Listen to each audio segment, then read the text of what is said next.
সাবেক সংসদ সদস্য ও জনপ্রিয় টকশো বক্তা বাংলাদেশ জাতীয় পার্টি বিজেপির চেয়ারম্যান আন্দালিব রহমান পার্থকে গ্রেফতার করেছে আইন শৃঙ্খলা বাহিনী। এর আগে কোটা সংস্কার আন্দোলনকে সমর্থন জানিয়ে বিভিন্ন সময় সামাজিক যোগাযোগ মাধ্যমে সমর্থন দিতে দেখা গেছে আন্দালিব রহমান পার্থকে। বৃহস্পতিবার সকালে গুলশানে তার বাসা থেকে গ্রেফতার করে গোয়েন্দা পুলিশ। পরে তাকে আদালতে পাঠানো হয়। ঢাকা মহানগর পুলিশের গোয়েন্দা বিভাগের উপকমিশনার জয়নুল আবেদিন এ তথ্য নিশ্চিত করেন।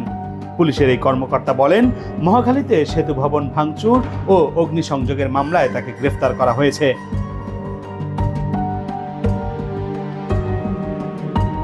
সর্বশেষ পুলিশের তথ্য মতে গত ৮ দিনে সারা দেশে গ্রেফতারের সংখ্যা দাঁড়িয়েছে প্রায় ৪,৫০০। কোটা সংস্কার আন্দোলনকে কেন্দ্র করে দেশের বিভিন্ন এলাকায় হামলা ও ভাঙচুরের ঘটনায় পুলিশের অভিযানে প্রতিদিন বাড়ছে গ্রেফতারের সংখ্যা।